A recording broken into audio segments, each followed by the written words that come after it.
안녕하세요. 오늘도 말씀 정주행 시리즈에 오신 분들을 주님의 이름으로 환영합니다. 오늘은 갈라디아서 4장 묵상할 차례입니다. 4장 이제 처음 들어가기 때문에 우리 먼저 1절부터 한번 4장을 쭉 읽고 묵상해 보도록 하겠습니다. 갈라디아서 4장 1절입니다. 제4장. 내가 또 말하노니 유업을 이을 자가 모든 것의 주인이나 어렸을 동안에는 종과 다름이 없어서 그 아버지가 정한 때까지 후견인과 청지기 아래 있나니, 이와 같이 우리도 어렸을 때 이 세상의 초등학문 아래 있어서 종노릇하였더니 때가 참에 하나님이 그 아들을 보내사 여자에게서 나게 하시고, 율법 아래 나게 하신 것은 율법 아래 있는 자들을 속량하시고 우리로 아들의 명분을 얻게 하려 하심이라. 너희가 아들이므로 하나님이 그 아들의 영을 우리 마음 가운데 보내사 아빠 아버지라 부르게 하셨느니라. 그러므로 내가 이후로는 종이 아니요 아들이니, 아들이면 하나님으로 말미암아 유업을 받을 자니라. 그러나 너희가 그때는 하나님을 알지 못하여 본질상 하나님이 아닌 자들에게 종노릇하였더니, 이제는 너희가 하나님을 알 뿐 아니라 더욱이 하나님이 아신 바 되었거늘 어찌하여 다시 약하고 천박한 초등학문으로 돌아가서 다시 그들에게 종노릇하려 하느냐? 너희가 날과 달과 절기와 해를 삼가 지키니 내가 너희를 위하여 수고한 것이 헛될까 두려워하노라. 형제들아, 내가 너희와 같이 되었은즉 너희도 나와 같이 되기를 구하노라. 너희가 내게 해롭게 하지 아니하였느니라. 내가 처음에 육체의 약함으로 말미암아 너희에게 복음을 전한 것을 너희가 아는 바라. 너희를 시험하는 것이 내 육체에 있으되 이것을 너희가 업신여기지도 아니하며 버리지도 아니하고, 오직 나를 하나님의 천사와 같이 또는 그리스도 예수와 같이 영접하였도다. 너희의 복이 지금 어디 있느냐? 내가 너희에게 증언하노니 너희가 하수만 있었더라면 너희의 눈이라도 빼어 나에게 주었으리라. 그런즉 내가 너희에게 참된 말을 함으로 원수가 되었느냐? 그들이 너희에게 대하여 열심 내는 것은 좋은 뜻이 아니요 오직 너희를 이간시켜 너희로 그들에게 대하여 열심을 내게 하려 함이라. 좋은 일에 대하여 열심으로 사모함을 받음은 내가 너희를 대하였을 때뿐 아니라 언제든지 좋으니라. 나의 자녀들아, 너희 속에 그리스도의 형상을 이루기까지 다시 너희를 위하여 해산하는 수고를 하노니, 내가 이제라도 너희와 함께 있어 내 언성을 높이려 함은 너희에 대하여 의혹이 있음이라. 내게 말하라. 율법 아래 있고자 하는 자들아, 율법을 듣지 못하였느냐? 기록된 바 아브라함에게 두 아들이 있으니 하나는 여종에게서 하나는 자유 있는 여자에게서 낳았다 하였으며, 여종에게서는 육체를 따라 낳고 자유 있는 여자에게서는 약속으로 말미암았느니라. 이것은 비유니 이 여자들은 두 언약이라. 하나는 신의 산으로부터 종을 낳은 자니 곧 하갈이라. 이 하갈은 아라비아에 있는 신의 산으로서 지금 있는 예루살렘과 같은 곳이니, 그가 그 자녀들과 더불어 종노릇하고 오직 위에 있는 예루살렘은 자유자니 곧 우리 어머니라. 기록된 바 잉태하지 못한 자여 즐거워하라. 상고를 모르는 자여 소리질러 외치라. 이는 홀로 사는 자의 자녀가 남편 있는 자의 자녀보다 많음이라 하였으니, 형제들아, 너희는 이삭과 같이 약속의 자녀라. 그러나 그때 육체를 따라 난 자가 성령을 따라 난 자를 박해한 것 같이 이제도 그러하도다. 그러나 성경이 무엇을 말하느냐? 여종과 그 아들을 내쫓으라. 여종의 아들이 자유 있는 여자의 아들과 더불어 유업을 얻지 못하리라 하였느니라. 그런즉 형제들아, 우리는 여종의 자녀가 아니요 자유 있는 여자의 자녀니라.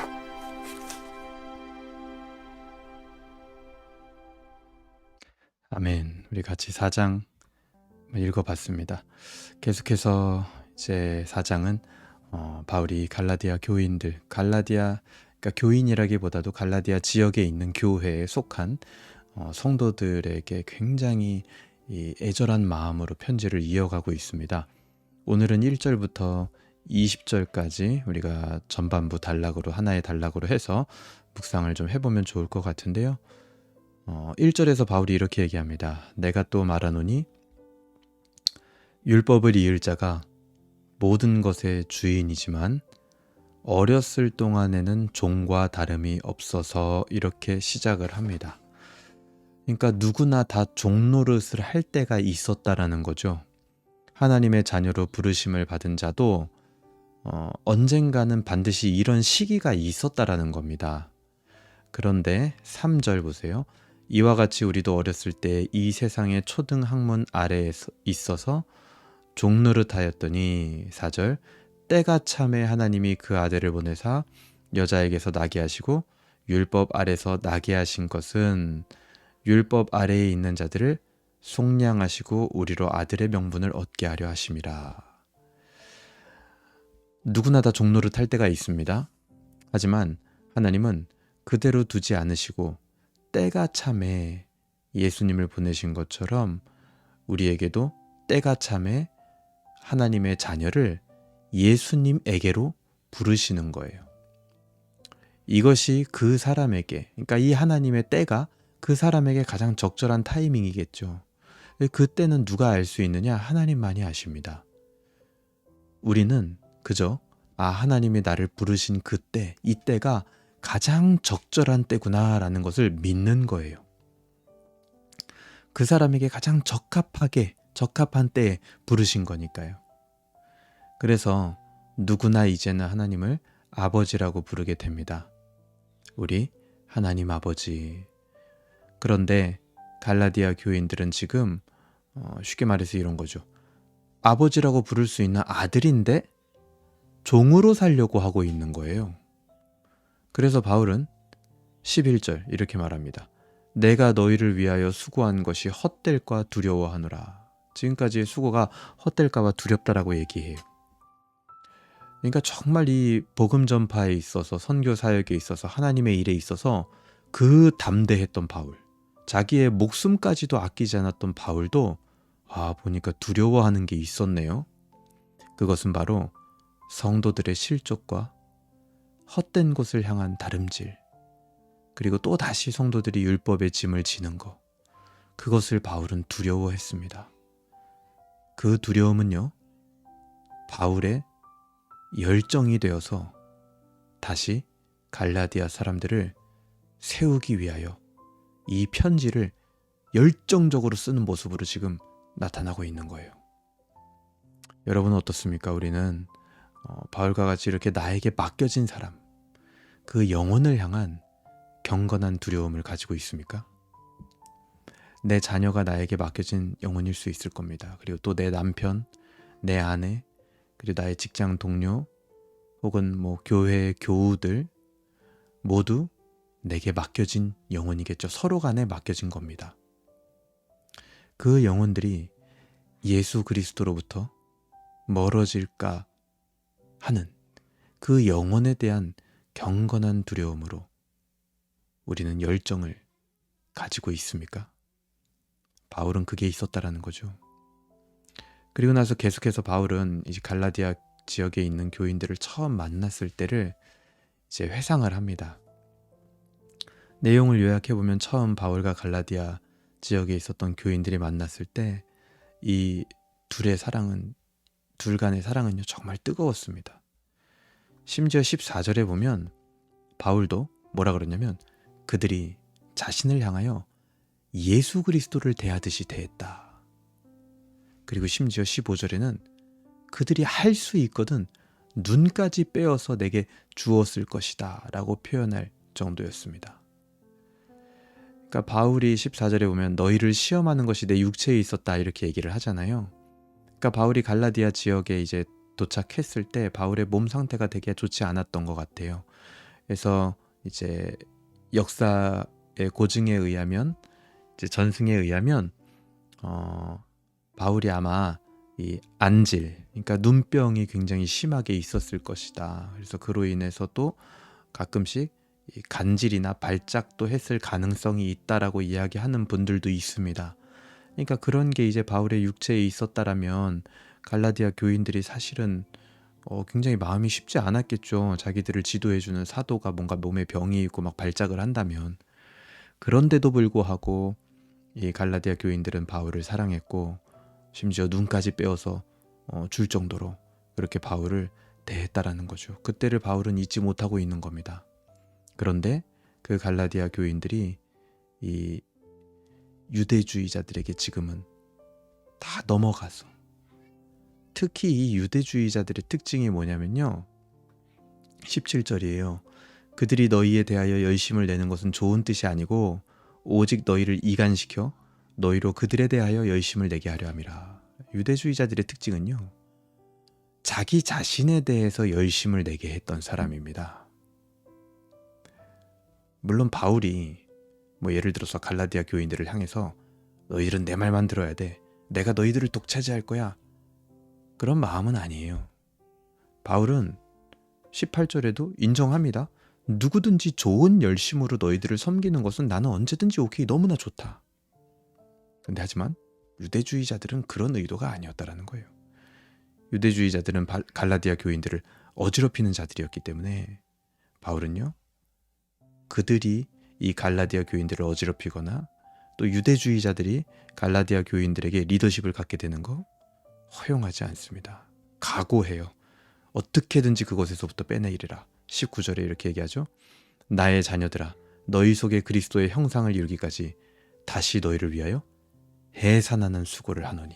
이게 바울의 각오입니다. 각오. 처음 그들에게 복음 전하고 그들을 세웠던 것 같은 그 해산하는 수고를 나는 다시 또 할 수 있다. 해산의 고통을 다시 겪을 수 있다. 너희들을 세울 수만 있다면. 그래서 20절에 뭐라고 합니까? 내가 이제라도 너희와 함께 있어 내 언성을 높이려 함은 너희에 대하여 의혹이 있음이라. 그래서 바울은 때로 언성을 높이기도 할 마음을 지금 먹고 있는 겁니다. 여러분, 이 맡겨진 사람에 대한 열정은, 우리가 가져야 되는 열정은 바울처럼 사랑을 기반으로 해서 언성을 높이는 데까지 갈 수도 있어야 되는 겁니다. 그걸 각오해야 돼요. 그게 해산의 고통이죠. 다만 사랑한다는 허울로 그저 내 감정 따라서 언성을 높이는 것은 그냥 분내는 것 그 이상도 이하도 아닐 겁니다. 바울과 같은 마음, 사랑을 기반으로 하여 그 영혼을 건지기 위한 언성 높임은요, 결국 그 대상도 사랑으로 듣게 될 겁니다. 그러니까 이 언성 높인다라는 거, 사랑을 기반으로 언성을 높인다라는 각오를 하는 게요, 여러분 정말 쉬운 일이 아니에요. 왜냐면요, 자칫하면 이거는 인간적 관계마저도 어려워질 수 있는 일이 될 수도 있는 겁니다. 저도 참 그런 일을 많이 겪었어요. 사역을 하면서. 내가 이 얘기를 하면 저 사람이 정말 어려워할 텐데, 나랑 관계가 쉽지 않아질 텐데, 근데 하지만 사역자로서 양심상 그를 사랑하는 마음으로 생각을 해본다면 해야 되는 말들이 있는 거예요. 바울에게는 인간적인 관계보다 더 중요한 거는 그와 예수 그리스도의 관계, 그와 하나님의 관계를 온전한 관계로 돌려보내는 것. 나와의 관계는 어그러지더라도 그가 하나님과의 관계를 올바로 하는 것. 그게 바울에게는 가장 중요한 일이었습니다. 그래서 인간적인 관계를 생각한다면 언성을 높이는 거 못할 일이겠죠. 하지만 그 대상을 생각했을 때, 그 대상이 정말 하나님 앞에 돌아와야 된다고 생각했을 때를 생각한다면 해야 할 말도 있는 거예요. 그것이 바울의 중심입니다. 그러면 우리 안에 이제 이런 의문이 들죠. 내가 그냥 단순히 내 감정으로 이야기하는 건지 아니면 정말 사랑하는 마음으로 이야기하는 건지 조심스러워질 때가 있을 겁니다. 어떻게 분별할까? 여러분, 그것을 행하는 데 있어서 때로는 좀 인간적으로 하기 어려운 말도 해야 되는 때가 언제인가, 그것을 분별하는 데 좋은 기준이 있습니다. 이렇게 생각해 보세요. 내가 뭔가 어려운 말이나 언성을 높이기 전에 정말 그를 위하여 하나님 앞에서 기도하고 있는가? 정말 오랜 기간 정말 하나님 앞에 내 중심으로 그를 위하여 기도하고 있었는가? 정말 영혼을 위하는 사람은 먼저 사람을 만날 것이 아니라 하나님 앞에 그 영혼을 놓고 먼저 하나님과 이야기할 수 있어야 됩니다. 그 오랜 시간 후에야 바울처럼 사랑을 기반으로 언성도 높이고 그를 건져내기 위한 일들을 할 수 있을 거예요. 여러분 이걸 기준으로 삼으세요.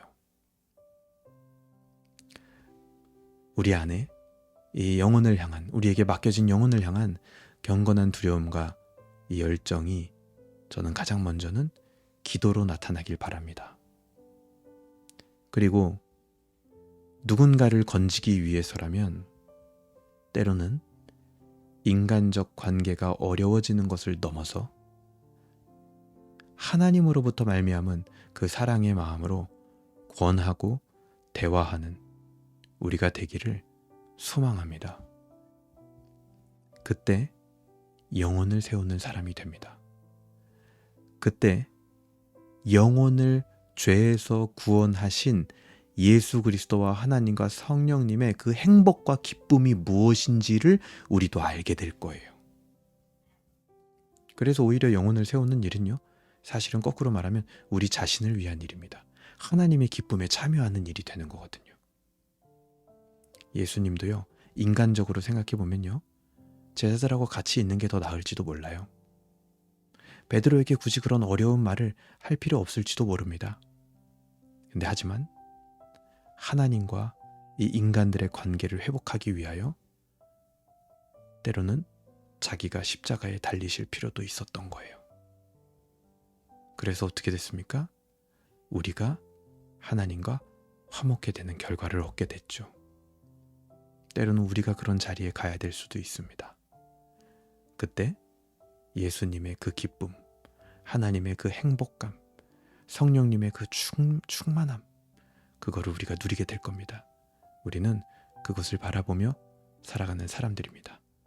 기도하겠습니다. 하나님 아버지 감사합니다. 오늘 갈라디아서 4장 말씀 통하여서 바울이 갈라디아 교인들을 향한 그 해산의 고통을 다시 한번 겪기로 결심하는 그 마음의 중심이 무엇인지 다시 한번 돌아보게 됩니다. 우리 주변에도 나에게 맡겨주신 분명히 영혼들이 있습니다. 그들을 향하여 때로는 인간적 관계의 어려움을 겪을지라도 언성도 높일 수 있는 그런 마음의 중심을 우리가 갖게 하여 주시고, 그 중심을 가지고 가장 먼저는 그를 위하여 오랜 기간 함께 기도할 수 있도록 은혜를 베풀어 주시옵소서. 그때 하나님과 그리고 예수 그리스도와 성령께서 우리를 구원하실 때, 우리를 세워가실 때 느꼈던 그 행복과 기쁨을 거기에 우리도 동참할 수 있도록, 그것을 맛볼 수 있도록 주님 역사하여 주시옵소서. 그리하여 정말 우리 인생이 행복하고 정말 살맛 나는 인생, 진정한 즐거움을 얻는 인생 되게 하여 주시옵소서. 감사드리며 예수님의 이름으로 기도합니다. 아멘. 네, 오늘도 같이 묵상할 수 있어서 너무나 감사했고요. 여러분 오늘은 이제 금요일입니다. 한 주의 마무리 잘 하시고요. 또 금요일날 금요일 기도회가 있는 교회들이 있을 겁니다. 열심히 또 하나님과 기도하며 하나님께 응답받는 시간 되기를 바랍니다. 감사합니다.